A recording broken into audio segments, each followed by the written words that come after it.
Just straight on, yeah. No messing about there. That's interesting. It's changed a bit, that. What's happening? Crypto fam. Welcome back to Love for Crypto. Just getting set up to show you a little bit of the home network. I didn't actually expect it to go live. You usually have to click go live. Obviously I've not done it for a few weeks. It just went live on its own, so yeah, welcome anyone coming into the chat at the moment. Am I still in here? Yeah, I'm still in here. Dashboard will do. Everything is great. Everything's great, Scott. Cloud key signed out. Move that over there. I don't want any oh, we got comment. Third, what up? is the audio good, peeps? Let me know straight away. Am I talking to myself or can you hear me? I'm doing okay, thank you very much. Was that Scarborough Son? Nice, I am well, thank you. Hatred23, Steve Willits. Nice, mate. I've missed you too, Bled. Missed you too. Love you all. Love you all. Let's right, let me get signed into this. Ubuntu.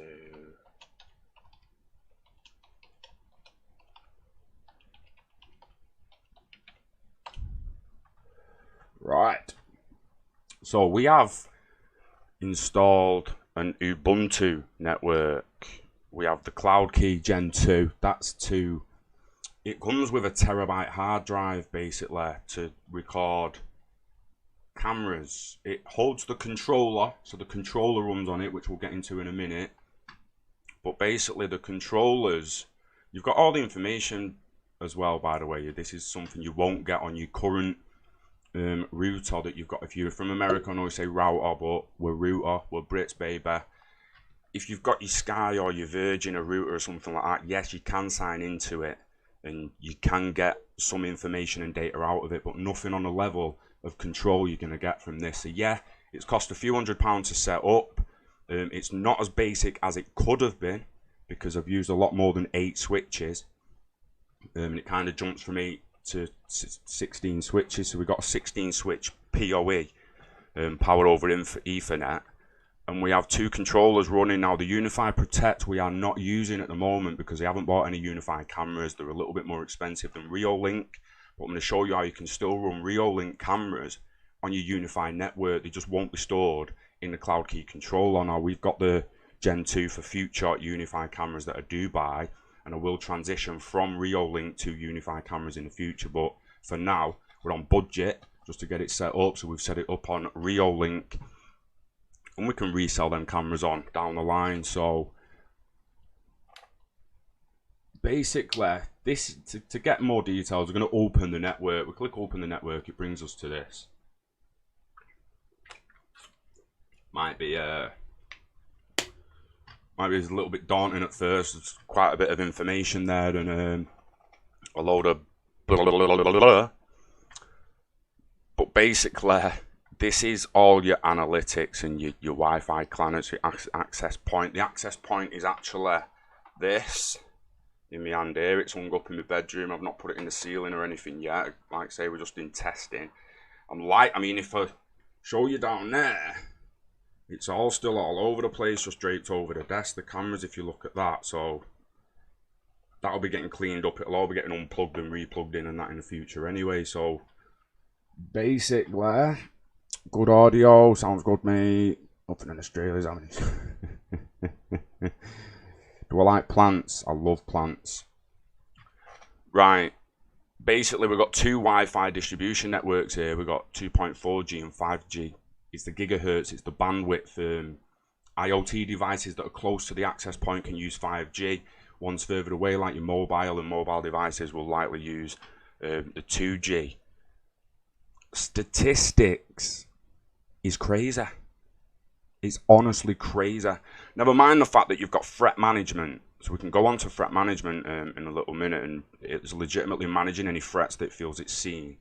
You've got the Unifi gateway, the USG, the secure gateway, has got, you just keep updating the firmware on that, and it's pretty good to go. This data, I couldn't believe this when I first saw it, and I've actually got apps that I didn't use sending information back, and it's telling me how big the packets of information are. So basically, this is just an overview of how much traffic and data has gone out of this network since it's been set up. So there's been 227 gigabytes of traffic actually go out into the world or come in from the world, either or.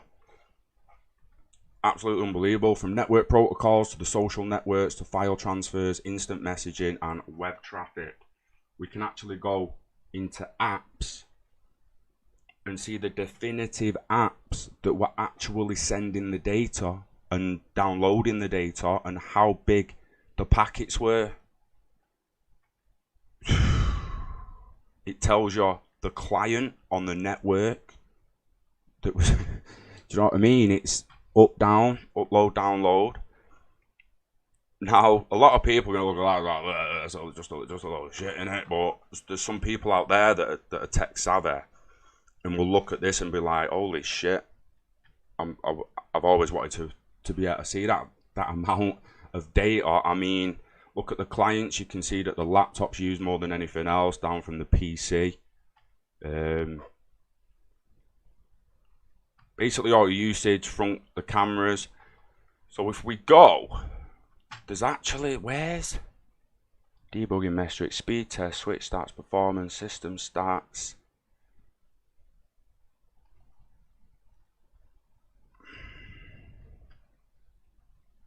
Threat management. Traffic log. You can actually get deep packet information.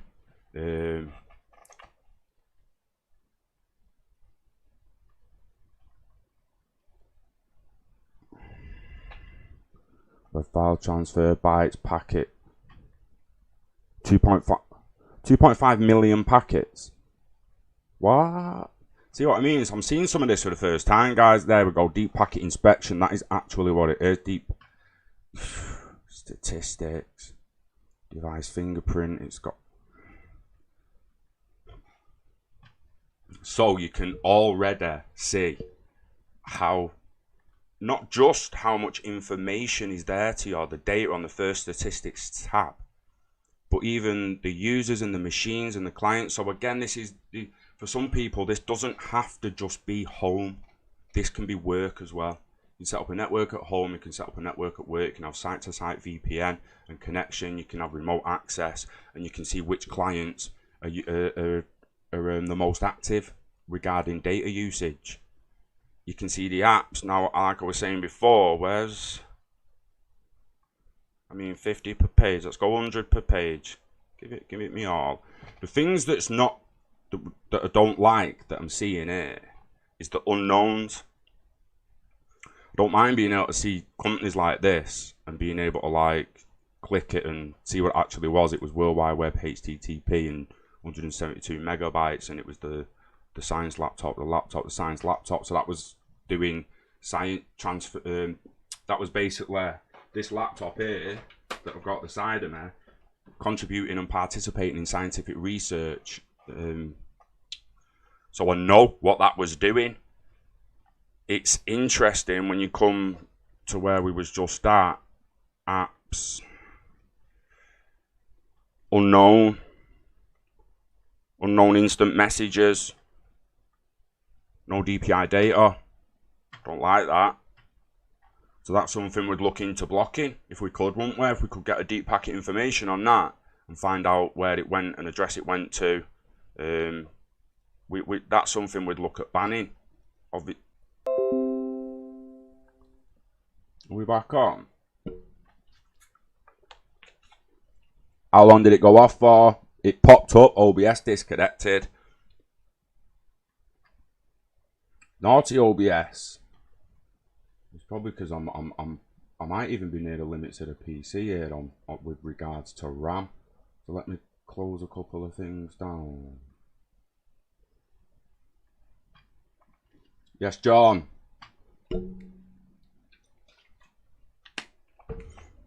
Jason, like I said, it's going to be daunting for a lot of people, but it just helps to be able to see see the data that's going back. eBay there, mate.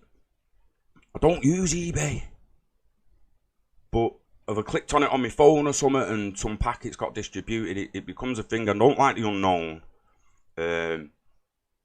Xbox seems to have gone. I mean, it didn't seem to reload at 100 per page.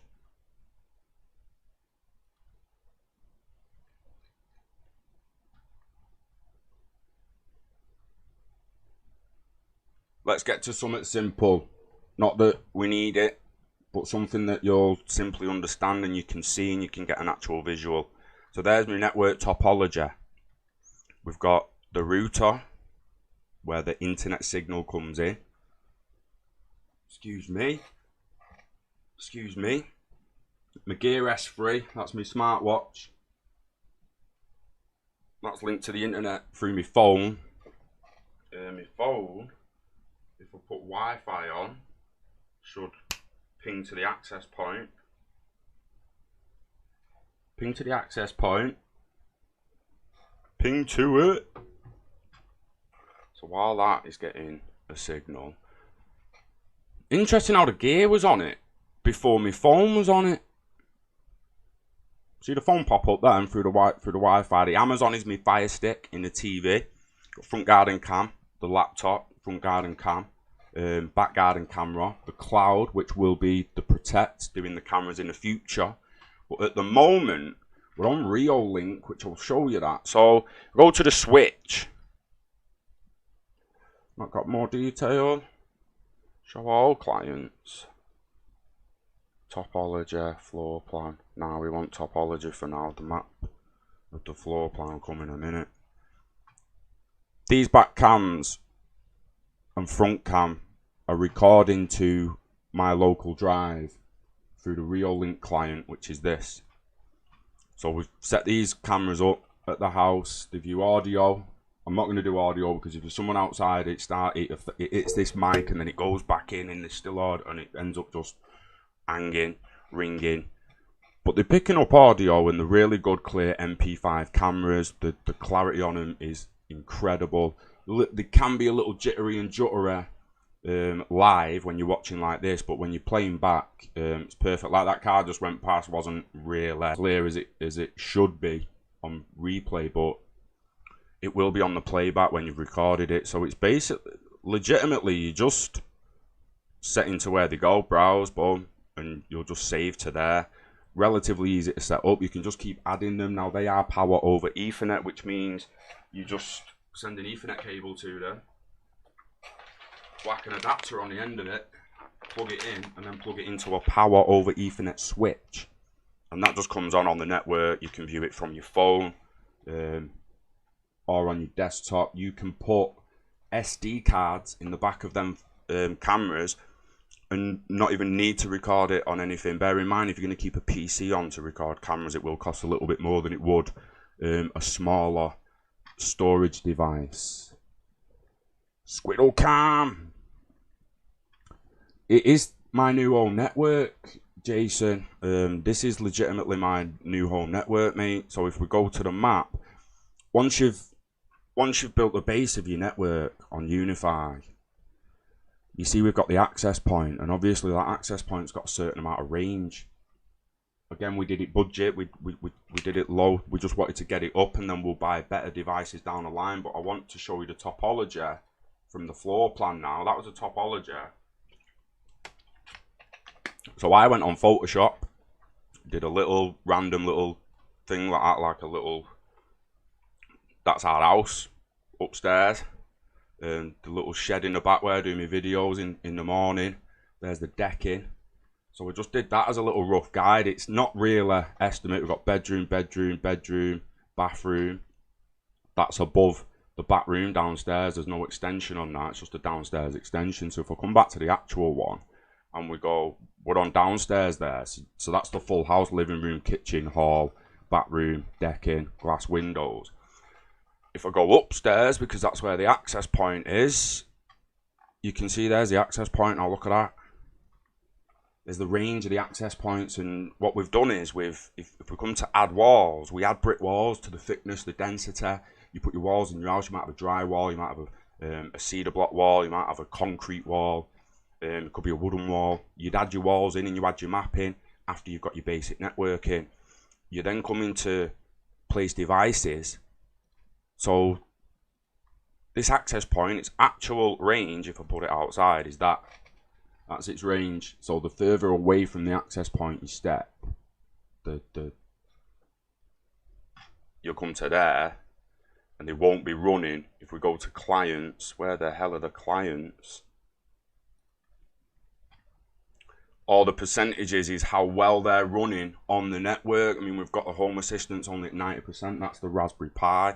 So depending on how close to the device and the access point the device actually is will depend on the strength of your signal. And you can see when it gets a little bit further away, a brick wall, a decent sized brick wall, that's, do you know what I mean? They're cavity walls, them on our house, so they're relatively fit. Once it goes near it, it is just, it's going nowhere.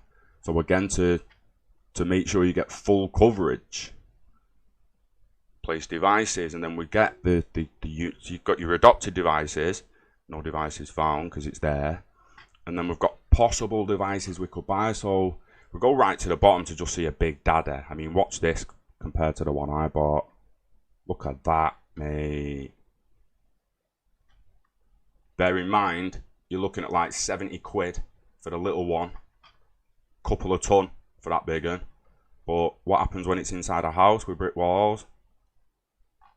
Ooh. See, now it's getting through the wooden doors, so maybe at the top of the stairs, and bam, internet in every room upstairs. Strong, good, rapid internet in every room upstairs. We could go back to downstairs. If you've got a more open plan, you maybe not need one that's that big. Just to put it like there, boom. That's just a hall. Who really needs internet in the hall? Kitchen's a bit effective, but you see now how if you look at your router at home, where it's positioned, what brick walls are like maybe facing it, you wonder why your signal's cack in a certain room. This is why. And this home network, Unifi network, allows you to get the base network in, get into it, put a little floor plan in, and actually plan it. We can get wall mounted ones. They don't have to be in the ceiling. There's a wall HD. It literally just fit on the wall there, boom. Again, the brick wall. The brick walls doing damage. They are legitimately better in the ceiling half the time. But again, for planning, does it really get much better than this when it comes to planning an actual network?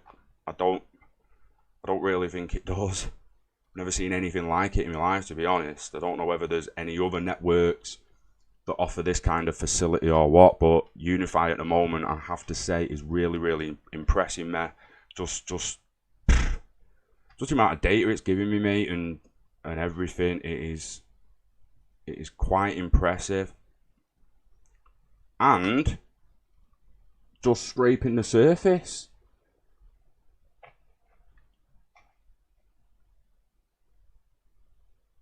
Oh, it's hardwired, Steve. Always hardwired. Ubiquiti is the dogs. Knackers. I see a lot of this kit for my business. Like set up at home also. Me, Kyle. Sorry. It's easy to set up multiple networks in VLAN. Also, I have one network off the PC. Right, yeah. Get into that now, Alan. Alan. Calling you Alan is the second name, mate. Kyle. Settings. Wireless networks. So we've got love for networks, love for Wi-Fi, my main network where I've got the password to, and it's just constant power, as strong as the signal can possibly be, as close as I am to the access point. I could create a new wireless network for my friends or guests in my house, for them to get on instead of me, and only give them a certain amount of data, limit it to say 50 megabytes per second download and 10 megabytes per second upload, while I'm getting the full couple of hundred megabytes per second download and 35 or whatever it is megabytes per second upload. So like Kyle's saying, you can create your own networks within your Unifi network. It's can't praise it enough. And I'm not being paid for any of this. They haven't sent it me for free. I paid a hell of a lot of money. not, that's a relative term, a few £100. It could be done with a smaller controller. I went bigger controller, so I'm ready for the future in Unifi cameras, with Unifi Protect running on it as well, with up to 1 TB of memory. But you could get the smaller controller that just runs the cloud key controller, and so you get this interface without needing the space for Unifi Protect. And they also do just sell another DVR recorder and network attached storage for Unifi Protect anyway. Again, it's easily expanded. It networks, we're saying before, from home to work. You can basically, you can set up like he was saying, you can do new WANs, you can do new LANs, you can do a VLAN only, you can do a remote user VPN, you can do site to site VPN from your house to your place of work. You can do VPN client.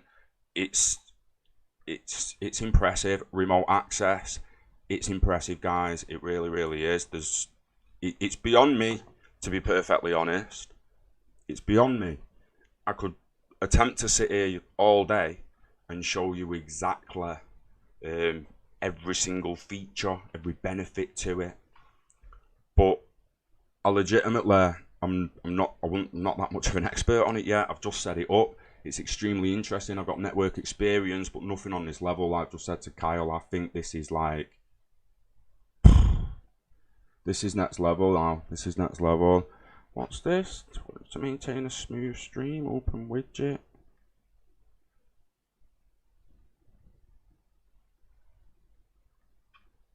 Hey Jason, telling you, mate, once we can get about, we'll come to Australia, we'll hook you up a sick network, smart home. We are actually, or I am actually doing, I've got this Home Assistant. So imagine a Google Home Assistant, or the other one. Don't want to set them off. Go away, I've already set mine off. Shut up. You have to unlock your device. I don't say certain things online anymore. This is basically the Google Assistant or Alexa, but your own.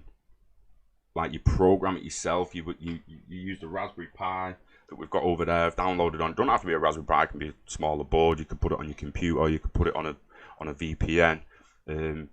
But then you can start adding smart devices to this. As you can see, we've not got many smart devices on the network yet, but we will be buying some and showcasing that in the future. So, for instance, we will attach a Samsung SmartThings hub to this, then start adding some smart bulbs, some smart light fittings, some more smart devices, getting some smart sensors. Basically, just improving the convenience of the house. We might get some smart fan motors, opening and closing the fans when we just by pushing a button on the phone. You could add a microphone to it and start. You've seen the people online that have called their own Jarvis, like Iron Man's flaming thing. It's pretty crazy the way we're going, but we walked down a road where we wanted to look at home networks and personal ledgers, and having home servers and controlling your own nodes and stuff like that. And I really thought about the lack of control and maintenance ability I've got on my own network already. So this is what brought me to this. I now have a network that I control a lot more than I used to. I get a lot more of the data, the throughput, latency. It's telling me the capacity that I'm running up to, the USG's capacity. So the utilization of the USG would grow exponentially if just a few Unifi cameras were added to it. So it's better to just get a basic network out there like we did and then build on that. Like I say, it's relatively easy once you're in this position and you're logged into your controller. You've got access to this site map. You can upload a floor plan.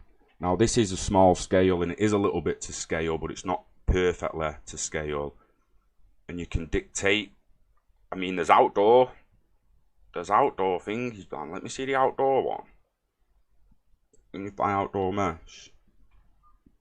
Actually not that big. not that big for 100%. This is what we need to understand as well. It's not that you won't have signal. I mean, that's 30 meters behind my house, that on the back field, and it's probably it'd probably show 30%, wouldn't it? If you imagine that the red's going to be 100%, you are in 100% range. You've got 100% signal to the network, and each band of color grade going down, I'd imagine it's going to drop either 2% up to 5% as it's coming out. They get bigger, it's dropping more percentage to the point where you're in the blue, and you've pretty much, yeah, it's gone. Your signal's pretty much, you'd probably like 0 here, I'd imagine. Again, so much extra control in planning your network. Now, you could think about this. Imagine going on Amazon and trying to buy TP-Link access points or Netgear access points, and you're looking at a range and you're thinking, right, well, is that really the range of my bed? Will that really reach the bottom of the garden through the brick wall and through this and through that? Ugh. With Unifi, mate, you legit, as long as you get this floor plan correct. Like I say, for now, I just went like 20 centimeter walls because it's a cavity wall. The internal walls are 10 centimeters, 100 mil because the single brick. The doors are wood. So yeah, that blue one's set as glass doors. I'm actually extremely interested in how it doesn't go through glass. And put it in the middle of 2 wooden doors, and it goes through wood at a relatively decent pace. You're looking at what, in the 90s to 80s to 90% signal, but through glass. Glass is just completely shutting the electrons down like drastically. It's taking quite a few bands out of the strength of the signal. This can go 3D, guys. You know, like you can get them 3D modelers that they're using for real estate at the moment, where they map the house in 3D. It's actually quite crazy. So there's the Unifi devices we've got adopted, the wireless devices, wired. But then if we the clients are a lot more clients. This is only showing Unifi devices, which is why it's not going to show any of the cameras or anything. Whereas if we go to clients are devices that are not they've not been adopted basically as a Unifi product, hardware, software carrying. So these are just the clients attached to it basically.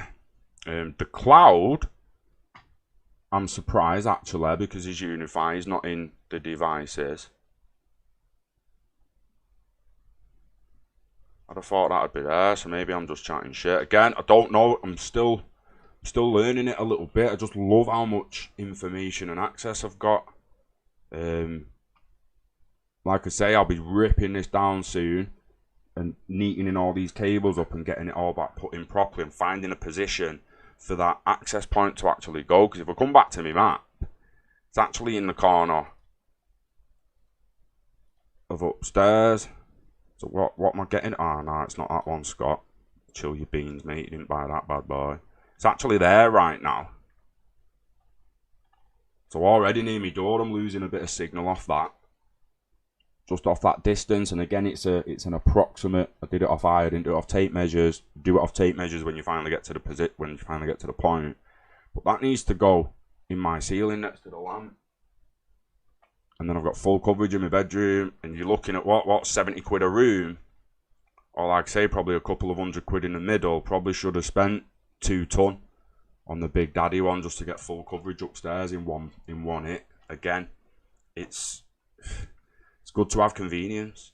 Some people say that's a shit access point. I could say, well, what if you only wanted the Wi-Fi in your bedroom and nowhere else? Not only does that legitimately make it hard for anyone outside that room to connect in regards to strength of connection, but it's within my network, and if they haven't got the password, they're not in anyway. This also provides, if you was to add a couple of switches. So the switch, like I say, I've got a 16 way at the moment. We can actually even, oh, I don't want that.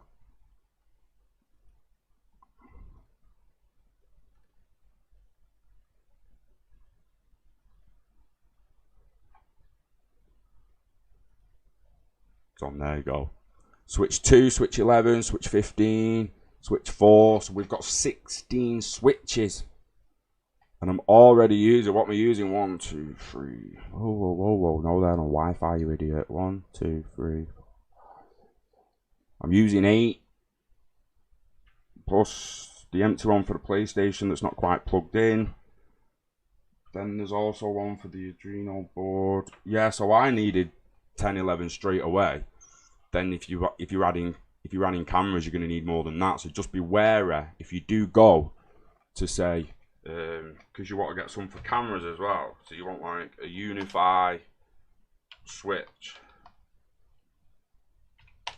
Most people be like, oh wait, well I'm only getting a couple of cameras, couple this, couple that. Just be careful which one you buy, because look, that's PoE out. So there's only 4 that do PoE out, and that you'd have to buy a PoE injector, because you're getting power over Ethernet. There's no, the power's not going to the camera any other way, and it's the same for the devices. This access point here is being powered over an Ethernet connection. So, something to think about when you're designing your basic network. You could get an 8-point switch and then look to get a 16-way in the future, but look at the prices to see if it's just worth. I mean, I'm debating whether it'd have been worth just throwing it up to 24 just to be a little safer. What's happened to that? Gone all over the gaff at YouTube there. XRP won't moon for a while, needs mass adoption. And we're the last of the moon just a bit.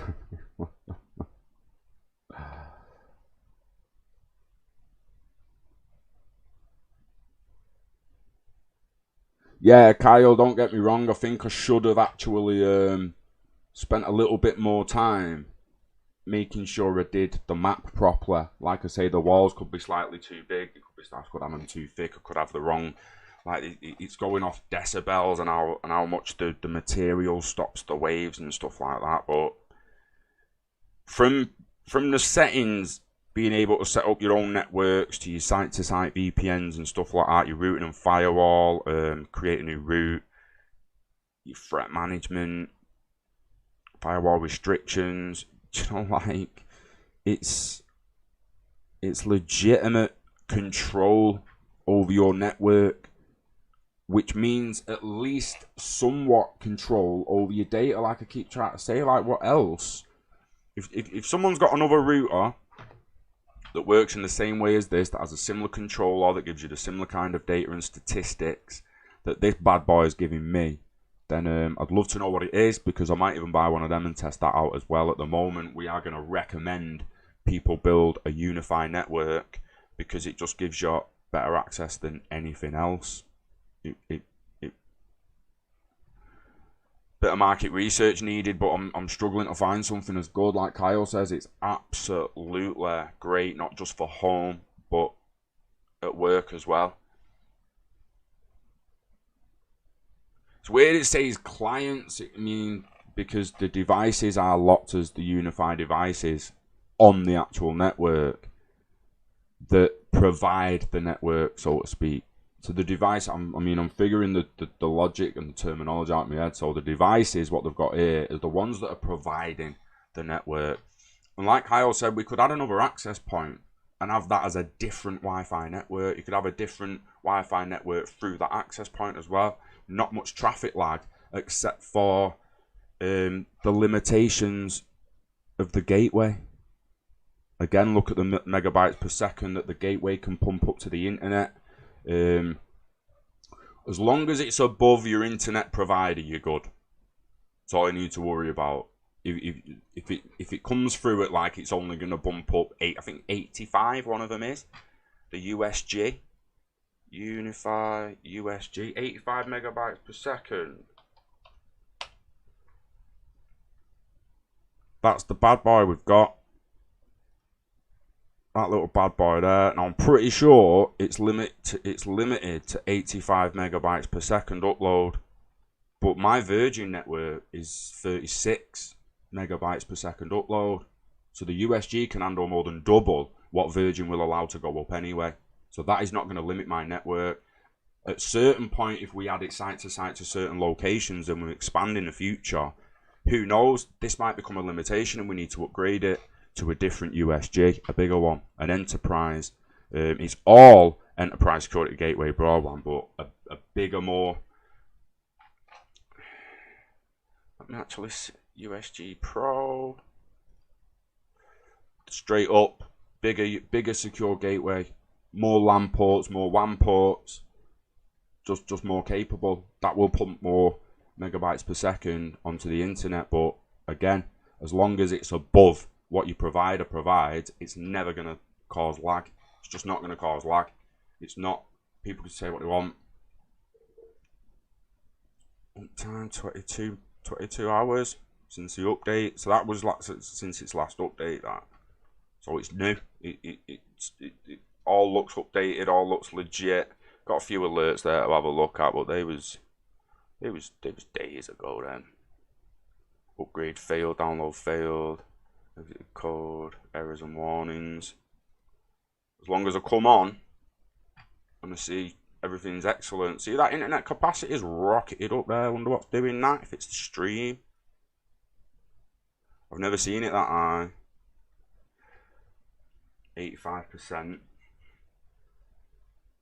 That's interesting. Yeah, the Dream Machine Pro. Yes, Agora. Nice to see you. Yes, Dan. Darcy B. Not much. I'm just showing people the new home network, basically. This YouTube is throwing me west because it's took my thingy off. There we go. There we go.